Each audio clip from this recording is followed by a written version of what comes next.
Hello everyone, কেমন আছো? আজকে আমরা পড়বো পদার্থবিজ্ঞানের দ্বিতীয় অধ্যায়ের গতি এর আরো একটা টপিক, সেটা হচ্ছে বিভিন্ন প্রকার।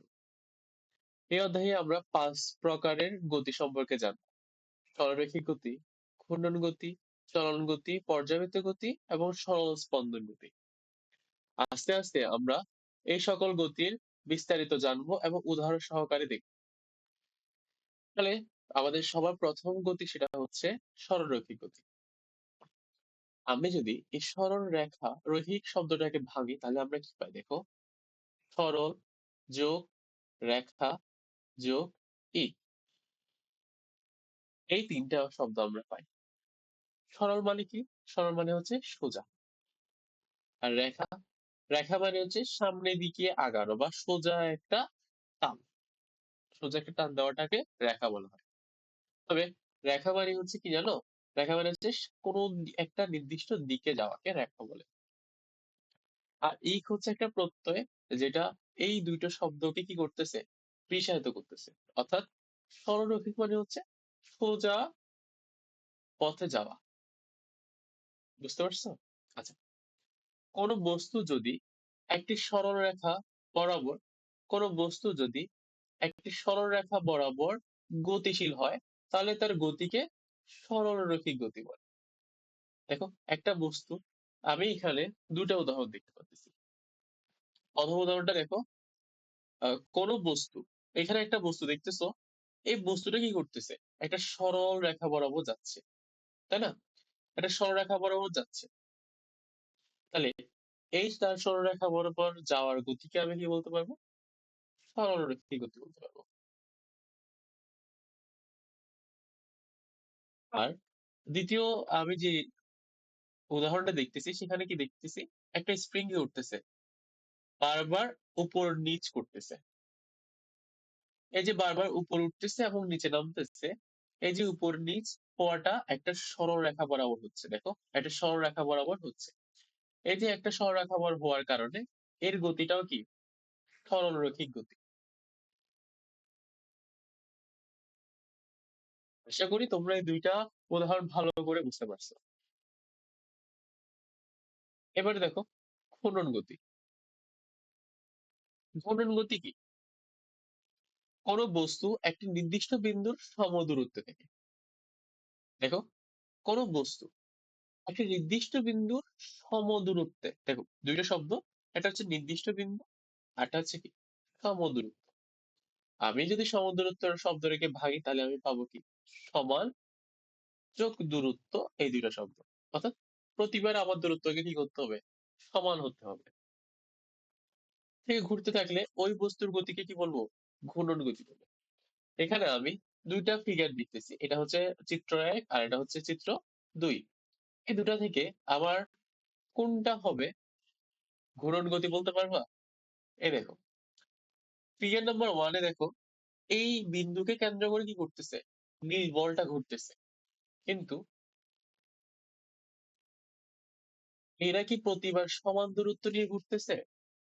না, আমার নির্দিষ্ট বিন্দুকে কেন্দ্র করে ঘুরতেছে ঠিকই, কিন্তু প্রতিবার তার ব্যাসার্ধের মানটা একই হচ্ছে না। যেমন ধরো এটার মান হচ্ছে 5, এটার মানও 5। আচ্ছা, দুটোটা সমান, কিন্তু এটার মান 10 আর এটার মান 10। তাহলে কি এটা সমান হলো? হলো না। তাই এটাকে ফিগার 1 থেকে আমি কি বলতে পারবো না? ঘূর্ণন গতি বলতে পারবো। আর এখানে আমি ফিগার 2 দেখি, এই হলুদ বস্তুটা কি করতেছে? বলটা কি করতেছে? এই কেন্দ্রকে ঘুরতেছে। ভালো কথা, আমাদের প্রথম শর্ত মানছে। এবং এই প্রতিবার কি করতেছে? সমান দূরত্ব নিয়ে ঘুরতেছে। তাই সে দ্বিতীয় সত্য মানছে। আর এই দ্বিতীয় সত্য মানার কারণে ফিগার 2 কেই বলতে পারতেছি কি আমি? কি ঘূর্ণন গতি বলতে পারতেছি। আশা করি তোমরা ঘূর্ণন গতি কি বুঝতে পারছো। আমরা এখন আরো কয়েকটা উদাহরণ দেখবো, আরো কয়েকটা উদাহরণ দেখলে আমাদের এই ঘূর্ণন গতি সম্পর্কে কনসেপ্টটা ক্লিয়ার হবে। দেখো এই এখানে একটা ঘড়ি দেখতেছি, এই ঘড়িটা কি করতেছে দেখো, একটা নির্দিষ্ট বিন্দুকে কেন্দ্র করছে। দেখো ঘন্টার কাঁটা বা মিনিটের কাঁটা একটা নির্দিষ্ট বিন্দুকে কেন্দ্র করেই ঘুরতেছে। দেখো এভাবে ঘুরতেছে। তাই না? এই যে নির্দিষ্ট বিন্দুকে কেন্দ্র করে ঘোরাটাই হচ্ছে কি ঘূর্ণন গতি, তাই না? আহ, ঘূর্ণন, দেখো ঘূর্ণন শব্দটাকে যদি আমি একটু করে ভাঙি তাহলে আমি পাবো কি ঘূর যোগ অন, কেমন? অর্থাৎ প্রতিবার সে ঘোরা অবস্থায় থাকবে, যেটা আমি এই ঘড়ির মধ্যে দেখতেছি। এখন দেখো এখানে কি হচ্ছে, একটা ফ্যান, ফ্যানটা যদি সবসময় যদি চলতে থাকে তাহলে আমি ঠিকভাবে বুঝতে পারবো না যে এটা আসলে কোন গতিতে আছে, কারণ আমি তো ওর পাখাগুলোকে দেখতে পাচ্ছি না ভালোভাবে। তাই আমি কি করছি, এখানে যে মিমটা আছে এটার মাধ্যমে কি করলাম, সুইচটা অফ করলাম। সুইচটা অফ করলে কি হবে, ফ্যানটা ঘুরতে ঘুরতে আস্তে করে থেমে যাবে। আর এই ফ্যানটা ঘোরার আগ পর্যন্ত যে গতি নিয়ে ঘুরবে সেটাই হবে কি ঘূর্ণন গতি। কারণ দেখো এই যে পাখা, সে পাখাটা কি করতেছে, এভাবে করে ঘুরতেছে এই বিন্দুটাকে কেন্দ্র করে একটা নির্দিষ্ট দূরত্বে, প্রতিবার একটা নির্দিষ্ট দূরত্বে থেকে কি করতেছে, ঘুরতেছে। তাই এটাকে বলতেছে কি ঘূর্ণন গতি। তাহলে আমি এখানে লিখতে পারি কি, ফ্যানের গতি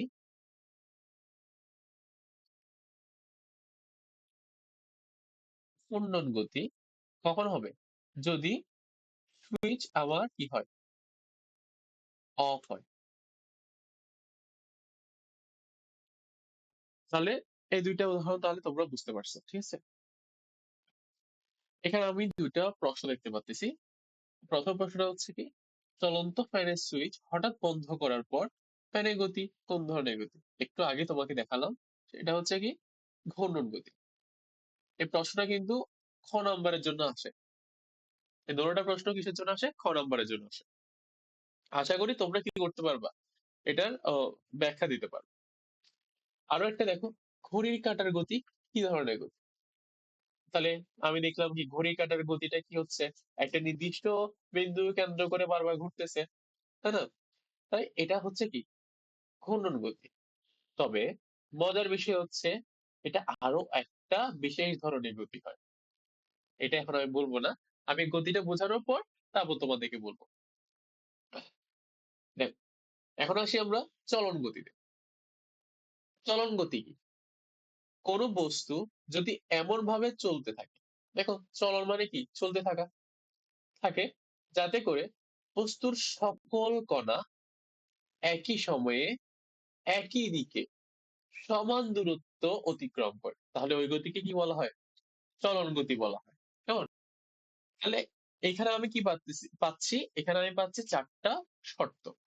দেখো এখানে আমি যে বস্তুটা দেখতেছি সেই বস্তুটার, আমি যদি এক কিছুক্ষণের জন্য এটাকে যদি থামাই, দেখো এই বস্তুটার সকল কণা, ধরো এখানে যতগুলো কণা আছে আমি সবগুলো কণা নিলাম, সকল কণা একই সময়ে, তো টি সমান যখন 2 সেকেন্ড তখন কি করলো সে, এই এখন যেখানে আছে সেখান থেকে ধর এইখানে আসলো, এখান থেকে কোথায় আসলো, এইখানে আসলো। তার এই 2 সেকেন্ডে এখান থেকে এখানে আসছে, তাদের কি হয়েছে, প্রত্যেকটা কণার কি হয়েছে একই সময় লাগছে, অর্থাৎ এই এখান থেকে আসতে কি হয়েছে 2 সেকেন্ড লাগছে, এইখান থেকে আসতে 2 সেকেন্ড লাগছে, এইখান থেকে আসতে 2 সময় লাগছে, এভাবে করে প্রত্যেকটা কণার 2 সেকেন্ড লাগছে। আচ্ছা, তাহলে এটা সত্যটা মান। আবার দিক হইতে হবে কি একই, এই যে কণা দেখো কোন দিকে যাচ্ছে, সামনের দিকে, দেখো এই দিকে যাচ্ছে, এই কণাটাও কি হচ্ছে একই দিকে যাচ্ছে, এই কণাটাও একই দিকে যাচ্ছে, এইভাবে করে করে প্রত্যেকটা কণা কি হচ্ছে একই দিকে যাচ্ছে। তাই দ্বিতীয় সত্য কি হলো, মানলো। তৃতীয় সত্য দেখো, সমান দূরত্ব থাকতে হবে, প্রত্যেকটা কণা কি পূর্বের অবস্থান থেকে সমান দূরত্বে থাকতে হবে। দেখো এই দেখো এই কণাটা আর এই কণাটা যে দূরত্বে আছে, ধরে নাও আমি এক দূরত্বে আছে, এই দূরত্ব, এই কণা এবং এই কণাকেও কি করতে হবে, ঠিক একই দূরত্ব অর্থাৎ এক দূরত্বে থাকতে হবে। তদ্রূপ সর্বশেষ যে কণাটা আছে সেই কণাটাও দূরত্ব এক্স হইতে হবে। যদি এক্স না হয়, অর্থাৎ যদি ধরে নাও এক্স এর মান 1 2 3 যে কোনো কিছু হইতে পারে না, যদি এক্স এর মান যদি এগুলোর সাথে না মিলে, যদি ওয়াই অর্থাৎ 4 5 6 যদি হয়, অর্থাৎ ধরো এক্স এর মান তুমি এক পাইছো, আর একটা কণার দূরত্ব হয়ে গেল 4, তাহলে তাহলে কি তুমি চলন গতি বলতে পারবা, বলতে পারবে না। কারণ তাদের সবাইকে একই একই দূরত্বে থাকতে হবে। আচ্ছা, আমরা আরো একটা উদাহরণ দেখি, সেটা হচ্ছে তোমার বইয়ের উদাহরণ। দেখো, এখানে যে প্লেনটা যাচ্ছে, সে প্লেনটা এই যে দিক দেখো, এই সোজা যাচ্ছে, তার মুখটা সোজা দিকে, অর্থাৎ তার দিকটা একমুখী। দেখো, গেল, এই দিকটাও একই, বারবারই কি হচ্ছে, দিকটা সেম থাকতেছে, অর্থাৎ একই থাকতেছে। এই যে বারবার তার দিকটা একই থাকতেছে, তাই এই গতিকে কি বলা যায়, সরল গতি বলা হয়। কিন্তু এখানে দেখো, এর দিকটা কি বারবার একই দিকে হচ্ছে। দেখো, এভাবে গেল, আবার উপরে যাচ্ছে, উপরের দিকে গেল, এভাবে গেল। এই যে বারবার সে তার যাত্রাকালে, যাত্রা পথে কি হচ্ছে, এভাবে করে বারবার তার দিকটা পরিবর্তন করতেছে, যার কারণে তার গতিটা কি হবে না, চলন গতি হবে না। আশা করি তোমরা এই উদাহরণ থেকে চলন গতি কনসেপ্টটা বুঝতে পারছো। আমরা আরো মজা মজা কয়েকটা উদাহরণ দেখো। দেখো, এখানে কি করতেছে, এক ব্যক্তি একটা বাক্সকে নিয়ে যাচ্ছে, তাই না, এইখান থেকে এখানে নিয়ে যাচ্ছে। দেখি বলতো, এর গতিটা কি হবে? অবশ্যই তোমরা বলতে পারবা, কারণ আমরা তো চলন গতি পড়তেছি, তাই না? তাহলে এটার গতি কি হবে, চলন গতি হবে। এই চলন গতি কেন, কারণ দেখো, এই বক্সটা যখন এখানে ছিল, এবং বক্সটা যখন এখানে ছিল, এবং বক্সটা এখান থেকে এখানে নিয়ে যাওয়ার প্রত্যেকটা বিন্দু দূরত্ব কি একই। দেখো, এটা থেকে এটা দূরত্ব, আর এবং এটার থেকে দূরত্ব একই হচ্ছে, এবং অবশ্যই প্রত্যেকটা কণা কি একই দিকে যাচ্ছে। তাহলে তোমরা সহজেই আইডেন্টিফাই করতে পারতেছো কি, এর গতিটা হচ্ছে চলন গতি। আমি আরো একটা উদাহরণ দিই তোমাকে, এর গতি কি চলন গতি হবে, বলতো? না, এর গতি চলন গতি হবে না। কেন, দেখো, ওকে সামনে নিয়ে যাচ্ছে ঠিকই, কিন্তু ও যখন ধাক্কা মারতেছে, তখন কি দেখো, এই কণাটা সামনে দিকে গেছে। আচ্ছা, এইখানে যে কণাটা, সেটা এই দিকে গেছে। তারপর এখানে যে কণাটা, সেটা নিচের দিকে গেছে, এবং এই কণাটা এইভাবে গেল। দেখো, প্রত্যেকটা কণা ভিন্ন ভিন্ন দিকে আছে। তাহলে প্রত্যেকটা কণা যদি ভিন্ন ভিন্ন দিকে থাকে, তাহলে আমি কি তাকে চলন গতি বলতে পারবো? তাকে চলন গতি বলতে পারবো না। আশা করি তোমরা এই দুইটা উদাহরণ থেকে বুঝতে পারছো। আচ্ছা, এই দুইটা উদাহরণ থেকে তুমি কি বুঝতে পারছো, আমি তোমাকে এখানে আরেকবার লিখে দিই। আহ, তুমি কোনো একটা বস্তুকে বা বাক্সকে ধাক্কা দিলা। দেখো, বাক্সকে ধাক্কা দিয়ে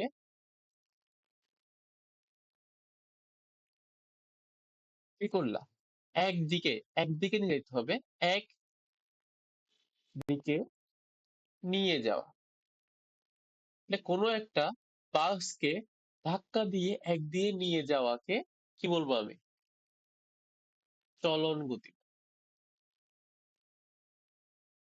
তবে এইখানে শর্ত আমার কি, বাক্সকে কি করা যাবে না, বাক্সকে উল্টাতে পারবো না। তাহলে এখানে শর্ত হচ্ছে,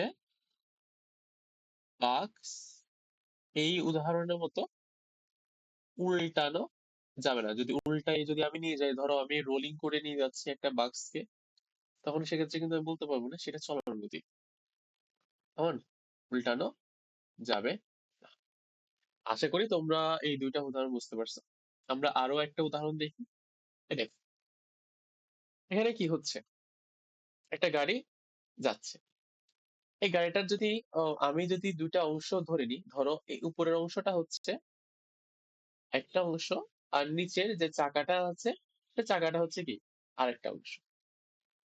এই গাড়ির গতি দ্বারা তুমি কি বলবা, যেহেতু এখানে আমি দুইটা অংশ করে দিছি, তাই এই দুইটা অংশের গতি কিন্তু দুই ধরনের হবে।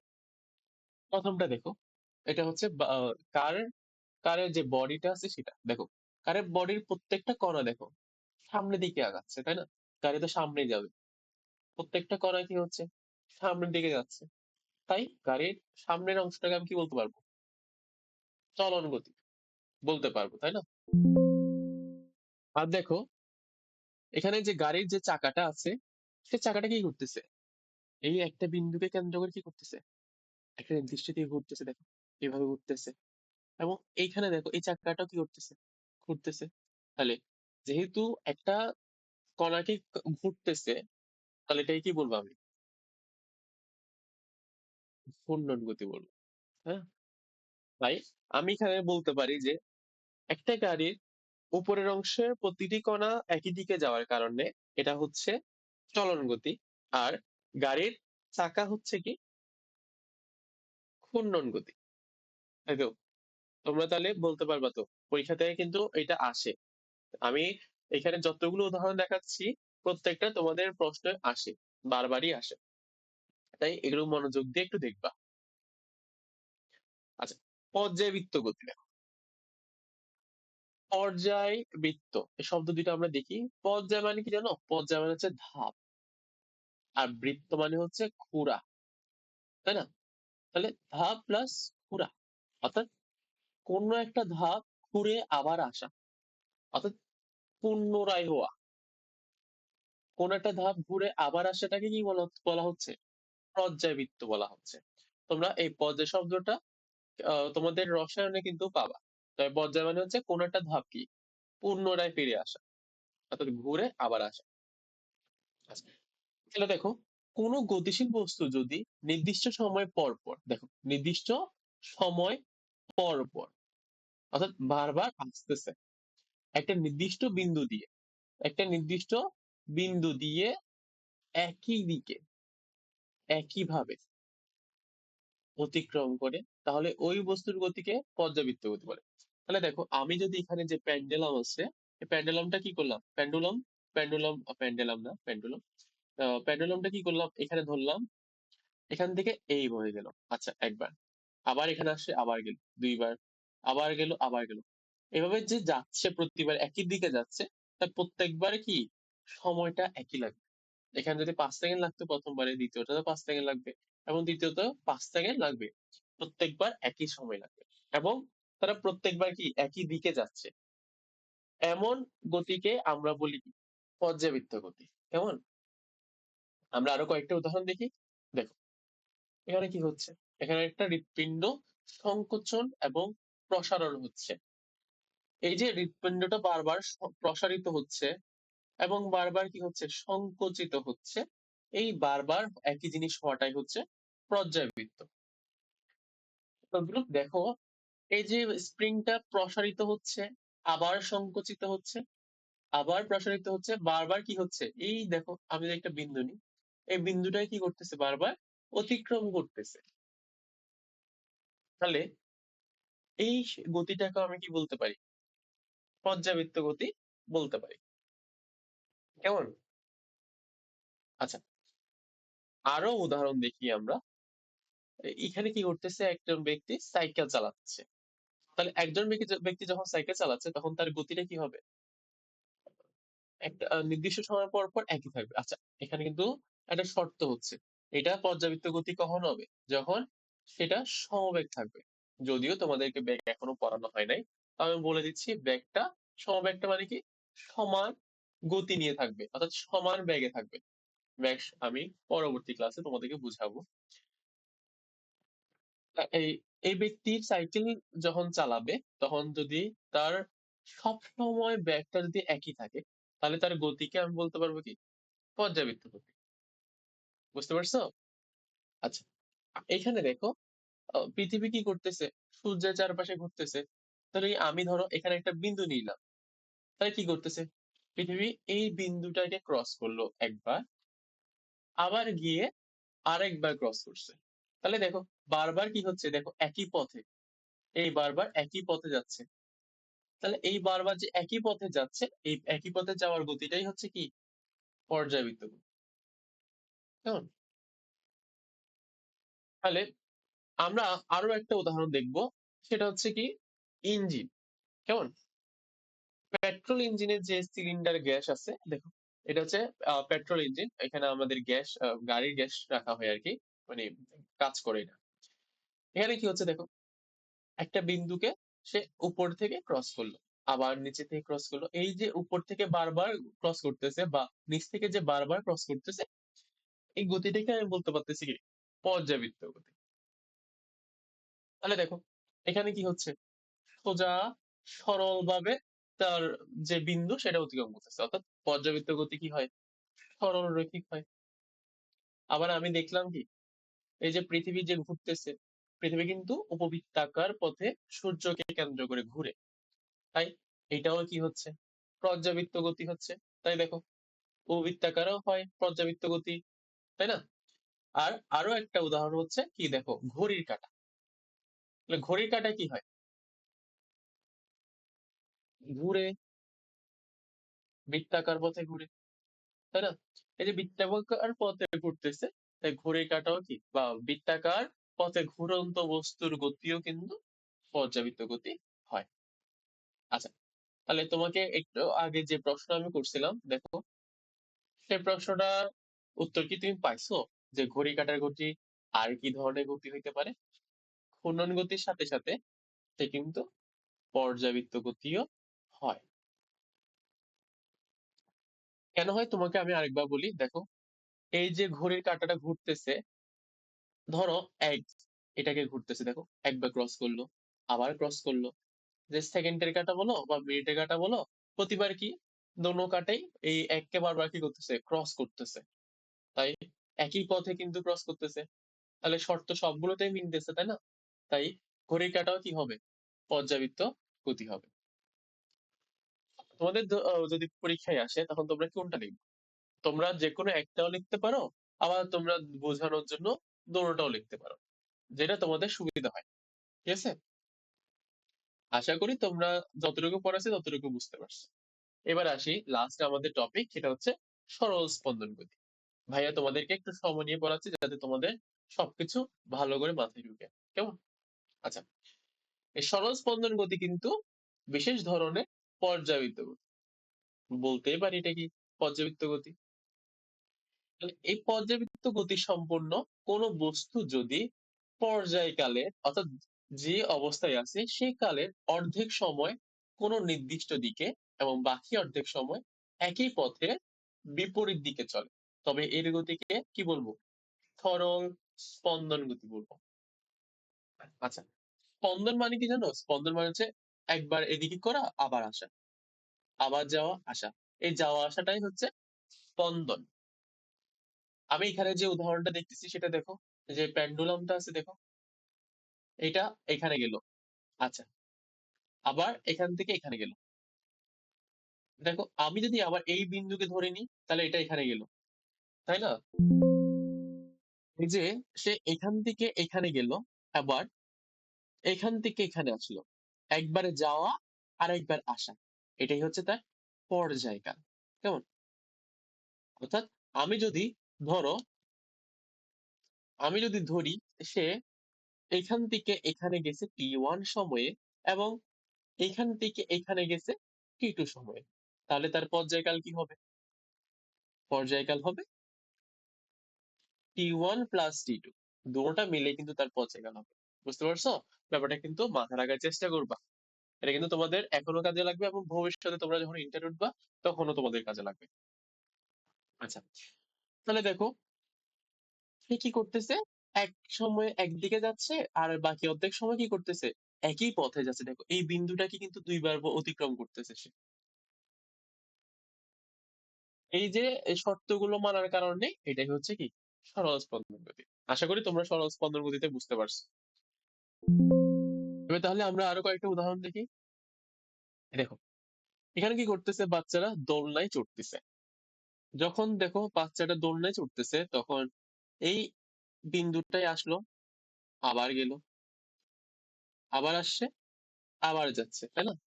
এই যে বারবার সে কি করতেছে, তার গতিপথের অর্ধেক সময় এখানে গেল, আবার অর্ধেক সময় এখানে গেল, আবার অর্ধেক সময় এখানে গেল, আবার এভাবে গেল, এভাবে করে যাচ্ছে। তাই দোলনার গতিও কি বলা হয়, দোলনার দোল খাওয়া কিছুর গতি বা ব্যক্তির গতি কি হয়, সরল স্পন্দন গতি। কেমন?